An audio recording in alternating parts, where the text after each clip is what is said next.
Hello, എല്ലാവർക്കും നമ്മുടെ ചാനലിലോട്ട് ഒരിക്കൽ കൂടി സ്വാഗതം. അപ്പോൾ ഒത്തിരി നാളായിട്ട് നമ്മുടെ ചാനലിൽ വീഡിയോസൊന്നും പോസ്റ്റ് ചെയ്യാറില്ല കേട്ടോ. അപ്പോൾ അത് എത്ര പേര് കാണുന്നൊന്നും എനിക്കറിയില്ല. എന്നാലും എനിക്ക് തോന്നി വീണ്ടും നമുക്ക് വീഡിയോസൊക്കെ ഒന്ന് ഇട്ട് തുടങ്ങാമെന്ന് വിചാരിച്ചിട്ട് ഞാൻ തുടങ്ങുകയാണ്. അപ്പോൾ നിങ്ങളുടെ മുന്നുണ്ടായിരുന്ന പോലത്തെ സപ്പോർട്ടൊക്കെ ഉണ്ടാവുമെന്ന് പ്രതീക്ഷിക്കുന്നു. അപ്പോൾ നമ്മൾ ഒരു വർഷമായി വീഡിയോസൊക്കെ ഇട്ടിട്ട് വ്ളോഗ് പോലെയൊക്കെ ചെയ്തിട്ടെന്നാണ് എനിക്ക് തോന്നണത്. അപ്പോൾ എന്തായാലും ഇന്ന് ചെയ്യണ വീഡിയോ നാട്ടിലും ലോക്ക്ഡൗൺ ആണ്, ഗോവയിലും അതുപോലെ തന്നെ ലോക്ക്ഡൗൺ ആണ്. അപ്പോൾ ഇന്ന് നമ്മൾ കാലത്തൊട്ടിട്ട് ഈവനിങ് വരെയുള്ള ഒരു ഡേ, അതാണ് ഇന്ന് നമ്മളുടെ വീഡിയോയിൽ ഉൾപ്പെടുത്തിയിട്ടുള്ളത്.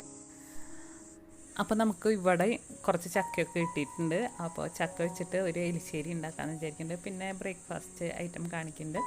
പിന്നെ നമ്മൾ രാത്രിയാകുമ്പോൾ ഒരു ഈവനിങ് സ്നാക്കായിട്ട് പപ്പടവട ഉണ്ടാക്കുന്നുണ്ട്. അപ്പോൾ അതൊക്കെ ഇന്നത്തെ വീഡിയോയിൽ ഉൾപ്പെടുത്തിയിട്ടുണ്ട് കേട്ടോ. നേരം വെളുത്തിട്ട് ലേറ്റായിട്ടാണ് കഴിഞ്ഞിട്ടത്.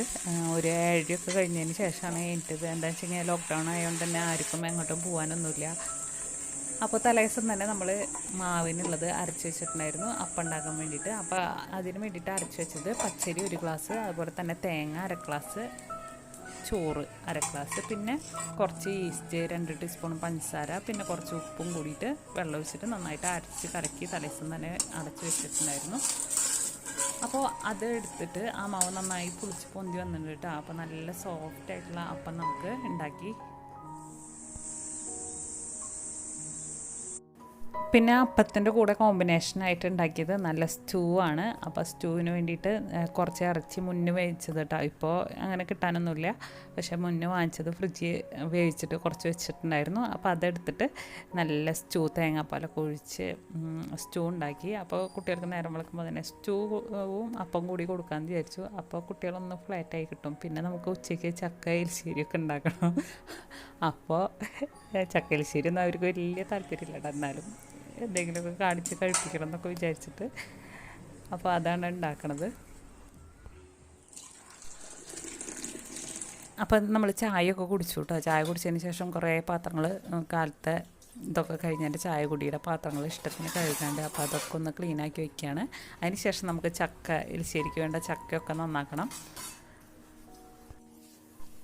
അപ്പോൾ ചിലവരൊക്കെ ഇടയ്ക്ക് മെസ്സേജ് അയച്ച് ചോദിക്കാറുണ്ട് കേട്ടോ, എന്താ ചേച്ചി വീഡിയോസ് ഒന്നും ഇടാത്തത്, കുറേ നാളെങ്കിലും കണ്ടിട്ടെന്നൊക്കെ. അപ്പോൾ ഇവിടെ കുട്ടികൾ ഇവിടെ പഠിക്കുകയാണ്. അപ്പോൾ ഓൺലൈൻ ക്ലാസ്സും അങ്ങനത്തെ കാര്യങ്ങളൊക്കെ ആയ കാരണം കുറച്ച് ബിസി ആയിരുന്നു. പിന്നെ മോൻ 10ാം ക്ലാസ്സിലാണ്. പിന്നെ ഒരു നെഗറ്റീവായിട്ട് ഇരിക്കുന്ന ടൈം ആയതുകൊണ്ട് തന്നെ പിന്നെ ഞാൻ കുറച്ച് നാൾ ബ്രേക്ക് എടുക്കാമെന്ന് വിചാരിച്ചു. അതുകൊണ്ടൊക്കെയാണ് കേട്ടോ വീഡിയോസ് ഇടാതിരുന്നത്. അപ്പോൾ നമുക്ക് ചക്ക എരിശ്ശേരി ഉണ്ടാക്കാൻ വേണ്ടി തുടങ്ങാം. അപ്പോൾ ചക്ക ഞങ്ങൾക്ക് അടുത്ത വീട്ടിൽ നിന്ന് കൊണ്ടുവന്നതാണ് കേട്ടോ. അപ്പോൾ നമുക്ക് ഇവിടെ ഇടയ്ക്ക് ഇതുപോലെ ചക്ക കിട്ടാറുണ്ട്, പിന്നെ മാർക്കറ്റിൽ നിന്ന് വാങ്ങുകയാണെങ്കിലും. പക്ഷേ ഇവിടെ കൂടുതൽ നമ്മൾ കൂഴച്ചക്ക അല്ലെങ്കിൽ പഴച്ചക്ക, ഞങ്ങളുടെ അവിടെയൊക്കെ പഴച്ചക്ക എന്നാണ് പറയുക, അതാണ് കിട്ടാറ്. അപ്പോൾ എരിശ്ശേരി ഉണ്ടാക്കാൻ വേണ്ടിയിട്ട് ചക്ക അതുപോലെ തന്നെ ചക്കൂരൊക്കെ നന്നാക്കിയെടുത്തു. അതിലേക്ക് മഞ്ഞൾപ്പൊടി, മുളക് പൊടി, പിന്നെ ഉപ്പ് ചേർത്ത് കുറച്ച് വെള്ളം ചേർത്തിട്ട് നമ്മൾ അത് അടച്ചു വെച്ച് വേവിക്കുകയാണ്. കുക്കറിൽ 1 വിസിൽ വരെയാണ് കേട്ടോ ഞാൻ അടച്ചു വെച്ച് വേവിച്ചത്.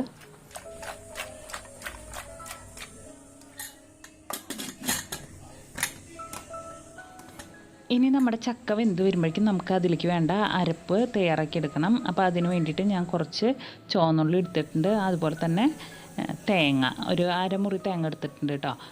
അപ്പോൾ ഞാൻ കുറച്ച് തേങ്ങ മാറ്റി വയ്ക്കും കൂടി, അതായത് 1/2 മുറി തേങ്ങ അരയ്ക്കാൻ വേണ്ടി എടുത്തു. പിന്നെ ഞാൻ കുറച്ച് തേങ്ങ വറുക്കാൻ വേണ്ടിയിട്ട് മാറ്റി വെച്ചിട്ടുണ്ട്. പിന്നെ കുറച്ച് ജീരകം, അതൊക്കെ കൂടിയിട്ട് നന്നായിട്ട് അരച്ചെടുക്കുകയാണ്. അപ്പോൾ അതൊന്ന് നല്ല തരിതരിപ്പായിട്ട് തന്നെയാണ് കേട്ടോ അരച്ചെടുക്കുന്നത്. നന്നായി സ്മൂത്തായിട്ട് അരച്ചെടുക്കുന്നില്ല, വെള്ളം ഒഴിക്കാണ്ടാണ് ഞാൻ അരച്ചെടുത്തത്.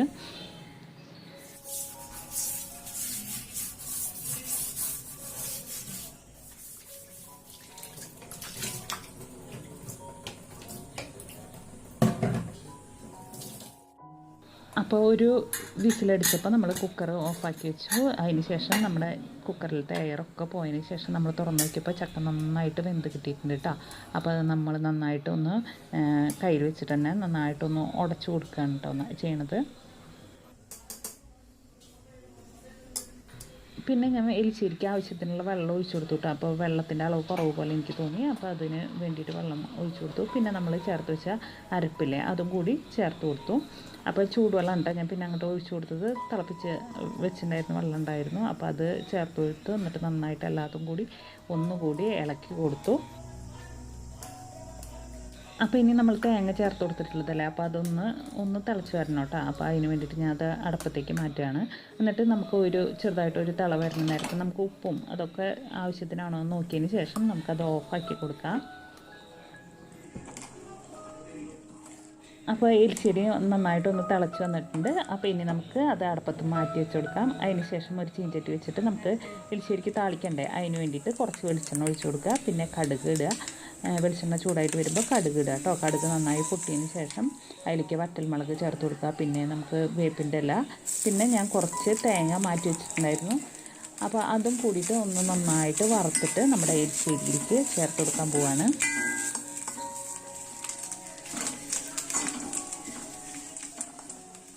അപ്പോൾ നമുക്ക് നല്ല ചൂട് കഞ്ഞിയുടെ ഒപ്പം ചോറിൻ്റെ ഒപ്പം വെറുതെ കഴിക്കാനായാലും നല്ല ടേസ്റ്റി ആയിട്ടുള്ള നമ്മുടെ ചക്കരിശ്ശേരി, പിന്നെ നമ്മൾ തേങ്ങ ഒക്കെ മുകളിൽ വറുത്തിട്ടിട്ടില്ലേ, അപ്പോൾ അത് കാരണം തന്നെ ഒന്നും കൂടി ഒന്ന് ടേസ്റ്റ് കൂടുതലാണ് കേട്ടോ. അപ്പോൾ ഉച്ചയ്ക്ക് ഊണിന് ഉള്ള നമ്മുടെ ചക്കരിശ്ശേരി റെഡിയായി. പിന്നെ ഞാൻ പറഞ്ഞില്ലേ മീൻകറി അങ്ങനത്തെ ഇതൊക്കെ ഉണ്ടായിരുന്നു. അപ്പോൾ ഇനി ഊണ് കഴിക്കാനുള്ള ടൈമായി. അപ്പം ഞാൻ വെറുതെ ചക്കരിശ്ശേരി എടുത്തിട്ടുണ്ട്. പിന്നെ ഞാൻ മീൻകറി ഉണ്ടായിരുന്നില്ലേ തലേദിവസത്തെ, അത് കുറച്ച് നമ്മുടെ ചെമ്മീൻ്റെ നന്നായിട്ട് വറ്റിയിട്ടാണ് ഇന്നലെ ഉണ്ടാക്കിയതാണ്. അപ്പോൾ അതൊന്ന് തിളപ്പിച്ച് വെച്ചിട്ടുണ്ടായിരുന്നതാണ്. അപ്പോൾ അതും കൂടിയിട്ടാണ് ഞാൻ കഴിച്ചത് കേട്ടോ. പിന്നെ നമുക്ക് 4 മണിക്ക് ചായ കുടിയൊക്കെ കഴിഞ്ഞു കേട്ടോ. ചായ കുടി കഴിഞ്ഞതിന് ശേഷം ഞാൻ ഈവനിങ് സ്നാക്ക് ഉണ്ടാക്കാൻ വേണ്ടിയിട്ട്, അന്നൊക്കെയല്ലേ ഞാൻ കുറച്ച് ദിവസം എടുത്ത് വെക്കാൻ വേണ്ടിയിട്ട് ഉണ്ടാക്കാമെന്ന് വിചാരിച്ചിട്ട്, പപ്പടോടല്ലേ ഉണ്ടാക്കാമെന്ന് വിചാരിച്ചിട്ട് ഞാൻ ഉച്ചയ്ക്ക് അരി വെള്ളത്തിയിട്ടുണ്ടായിരുന്നു. അപ്പോൾ ഉണക്കല്ലേരിയാണ് കേട്ടോ. നാട്ടിൽ നിന്ന് നമുക്ക് പാഴ്സൽ വന്നിട്ടുണ്ടായിരുന്നു. അപ്പോൾ പാഴ്സൽ ചേട്ടൻ നാട്ടിലേക്ക് പോയിട്ടുണ്ടായിരുന്നു. അപ്പോൾ അവിടുന്ന് സാധനങ്ങൾ കുറേ കയറ്റി വെച്ചിട്ടുണ്ടായിരുന്നു. അപ്പോൾ അതിൽ ഉണ്ടായിരുന്നതാണ് കേട്ടോ പപ്പടം, അതുപോലെ തന്നെ ഉണക്കല്ലേരി, അങ്ങനെ കുറേ സാധനങ്ങളുണ്ടായിരുന്നു. അപ്പോൾ ഉച്ചയ്ക്ക് അരി വെള്ളത്തിയിട്ട് വെച്ചതാണ്. അപ്പോൾ 6 മണിയാകുമ്പോഴേക്കും ആയിട്ടുണ്ട് കേട്ടോ. അപ്പോൾ ഞാൻ അതിൽ 1 ഗ്ലാസ് അരിയാണ് എടുത്തിട്ടുള്ളത്. അതിൽ സ്വല്പം വെള്ളം ചേർത്തിട്ട് നമ്മളൊന്ന് അരച്ചു കൊടുക്കുകയാണ്. അപ്പോൾ അരി നമ്മൾ നന്നായിട്ട് അരച്ചെടുത്തു. ഇനി അതിലേക്ക് നമ്മൾ ആവശ്യത്തിനുള്ള പൊടികൾ ചേർത്ത് കൊടുക്കണം. അപ്പോൾ ആദ്യം തന്നെ 1/4 ടീസ്പൂൺ മഞ്ഞൾപ്പൊടി, പിന്നെ 1 ടീസ്പൂൺ മുളക് പൊടി. അപ്പം മുളക് പൊടി എരിവിനനുസരിച്ച് നമുക്ക് ചേർത്ത് കൊടുക്കാം കേട്ടോ. എരിവ് നന്നായിട്ട് ഇഷ്ടമുള്ളവർക്ക് അങ്ങനെ ചേർത്ത് കൊടുക്കാം. പിന്നെ നമ്മൾ ഉപ്പ് ചേർത്ത് കൊടുത്തു. അപ്പോൾ ഈ ഒരു അയവിൽ വേണം മാവ് കലക്കിയെടുക്കാൻ വേണ്ടിയിട്ട്. അപ്പോൾ നമുക്ക് ഇനി കുറച്ചും കൂടി വെള്ളം ചേർത്തണം തോന്നുകയാണെന്ന് വെച്ചാൽ നമ്മൾ 1 ടീസ്പൂൺ കണക്കിന് ഒഴിച്ചിട്ട് കലക്കിയെടുത്താൽ മതി കേട്ടോ. അല്ലാണ്ട് നമ്മൾ ഗ്ലാസ് കൊണ്ട് ഇങ്ങനെ ഒഴിക്കുമ്പോൾ കുറേ അങ്ങോട്ട് ചേരുമ്പോൾ അത് നല്ല ലൂസായിട്ട് പോവും. അപ്പോൾ അങ്ങനെ ആകുമ്പോൾ ചിലപ്പോൾ അതിൻ്റെ തിക്നെസ് ശരിയായിട്ട് വരില്ല. അതുപോലെ തന്നെ നല്ല ലൂസായിട്ട് തോന്നുകയാണെന്ന് വെച്ച് കഴിഞ്ഞാൽ, അതായത് വെള്ളം കൂടി എന്നൊക്കെ തോന്നുകയാണെങ്കിൽ നമുക്ക് 1 ടീസ്പൂണ് 2 ടീസ്പൂണൊക്കെ കടലമാവ് ചേർത്തിട്ട് ഒന്ന് ഇളക്കി കൊടുത്താൽ മതി. കുറേ അങ്ങോട്ട് വേണ്ട, 2 ടീസ്പൂണൊക്കെ ചേർത്ത് കൊടുക്കാം നമുക്ക്. പിന്നെ ഇതിലേക്ക് ഫ്ലേവറിന് വേണ്ടിയിട്ട് കുറച്ച് ജീരകം ചേർത്ത് കൊടുത്തു. അതുപോലെ തന്നെ എള്ളും ചേർത്ത് കൊടുത്തിട്ടുണ്ട് കേട്ടോ. എള്ള് 1 ടീസ്പൂൺ 1.5 ടീസ്പൂണൊക്കെ ചേർത്ത് കൊടുത്തിട്ടുണ്ട്. അപ്പോൾ നമ്മുടെ ബാറ്ററൊക്കെ നന്നായിട്ട് മിക്സ് ചെയ്തെടുത്തിട്ടുണ്ട്. ഇനി നമുക്ക് അടുപ്പത്ത് ചട്ടി ചൂടാക്കാൻ വേണ്ടി വെക്കാം. അപ്പോൾ അതിലേക്ക് വെളിച്ചെണ്ണ യൂസ് ചെയ്യാണ്ട് നല്ലത്. ചട്ടി നന്നായിട്ട് ചൂടായതിന് ശേഷം നമ്മൾ വെളിച്ചെണ്ണ ഒഴിച്ചു കൊടുക്കാം. വെളിച്ചെണ്ണയാണ് നല്ല കൂടുതൽ ടേസ്റ്റ് കിട്ടുക. വെളിച്ചെണ്ണ അല്ലെങ്കിൽ നമുക്ക് മറ്റേ ഓയിൽ യൂസ് ചെയ്യാം. അപ്പം ഞാൻ ഇവിടെ എടുത്തിട്ടുള്ളത് വെളിച്ചെണ്ണയാണ്. അതാണ് നമുക്ക് നാടൻ ഫ്ലേവറും രുചിയും മണം ഒക്കെ കിട്ടുക നമ്മുടെ വെളിച്ചെണ്ണയിൽ ഉണ്ടാക്കിയാണ്. അപ്പോൾ അത് കുറച്ച് കൂടുതൽ അളവിൽ ഒഴിച്ചിട്ടുണ്ട്. എണ്ണ നന്നായി ചൂടായി വന്നതിന് ശേഷം നമ്മൾ ഈ പപ്പടം എടുത്തിട്ട് നമ്മുടെ ബാറ്ററിൽ മുക്കുക. എന്നിട്ട് നന്നായിട്ട് ചൂടായിട്ടിരിക്കില്ലേ ആ വെളിച്ചെണ്ണയിലേക്ക് ഇട്ട് കൊടുക്കുക. പിന്നെ നമ്മളൊരു മീഡിയം ഫ്ലെയിമിൽ ഇട്ടിട്ട് വേണം കേട്ടോ നമ്മൾ ഇത് വറുത്തെടുക്കാൻ വേണ്ടിയിട്ട്. തിരിച്ചും മറിച്ചിട്ടിട്ട് നന്നായിട്ട് ഉള്ളിൽ ഒക്കെ വെന്ത് കിട്ടണ്ടേ. അപ്പോൾ അതിന് വേണ്ടിയിട്ട് നമ്മൾ ചെറിയ തീയിലിട്ടിട്ട് വേണം വേവിച്ചെടുക്കാൻ വേണ്ടിയിട്ട്, വറുത്തെടുക്കാൻ വേണ്ടിയിട്ട്. അതുപോലെ തന്നെ ഈ പപ്പടം പോള വെക്കാണ്ടിരിക്കാൻ വേണ്ടിയിട്ട് നമുക്ക് അതിൻ്റെ ഇടയ്ക്ക് ഇങ്ങനെ ഓരോ ഹോൾസ് ഇട്ട് കൊടുത്തിട്ട് ഉണ്ടാക്കിയെടുക്കാം. അതുപോലെ തന്നെ പപ്പടം ഒന്ന് കട്ടിയാവാൻ വേണ്ടിയിട്ട്, അല്ലെന്ന് വെച്ചാൽ നമ്മൾ കടയിൽ നിന്ന് വാങ്ങിച്ചോർന്ന് ഡയറക്റ്റ് നമ്മൾ ഇടുകയെന്ന് വെച്ചെങ്കിൽ അത് ഒരു എന്താ പറയുക പൊട്ടിപ്പോകാനുള്ള ചാൻസ് ഉണ്ട് കേട്ടോ പപ്പടത്തിന്. അത് കാരണം നമ്മൾ കുറച്ച് നേരം ഫ്രിഡ്ജിൽ വെച്ചിട്ട്, അതായത് ഫ്രീസറിൽ വെക്കുകയാണെന്ന് വെച്ചെങ്കിലും ഒന്ന് കട്ടിയായിട്ട് കിട്ടും. ഞാനിത് കുറേ നാളായിട്ട് ഫ്രിഡ്ജിൽ ഇരിക്കണം കാരണം അങ്ങനെ ഫ്രീസറിൽ വെക്കേണ്ടി വന്നില്ല. അപ്പോൾ കുറച്ച് പപ്പടം ഇങ്ങനെ പകുതിയായിട്ട് നടുപൊട്ടിച്ചിട്ട് വറുത്തു. പിന്നെ ബാക്കിയുള്ളത് അങ്ങനെ മുഴുവനായിട്ട് ഓരോന്നും അങ്ങനെ ഇട്ടിട്ട് വറുത്തെടുക്കുകയാണ് കേട്ടോ ചെയ്തത്. അപ്പോൾ നമ്മുടെ ടേസ്റ്റി നല്ല ക്രിസ്പി കറുമുറ എന്നുള്ള പപ്പടം ഇവിടെ റെഡി ആയിട്ടുണ്ട്. എല്ലാവരും ട്രൈ ചെയ്ത് നോക്കുക. പിന്നെ ഇത് നല്ല ടേസ്റ്റാണ്, കുറച്ചും കൂടി ടേസ്റ്റ് ഉണ്ട്. നമ്മൾ സാധാരണ പച്ചരി ഇട്ട് യൂസ് ചെയ്യുന്നതിനെക്കാട്ടിയും ടേസ്റ്റ് ഉണ്ട്. എന്താണെന്ന് വെച്ചെങ്കിൽ നമ്മളെ നാടൻ ഉണക്കല്ലേരിയൊക്കെ യൂസ് ചെയ്തിട്ടുണ്ടാക്കിയതല്ലേ. അത് നമ്മൾ എന്ത് സാധനം കേട്ടോ.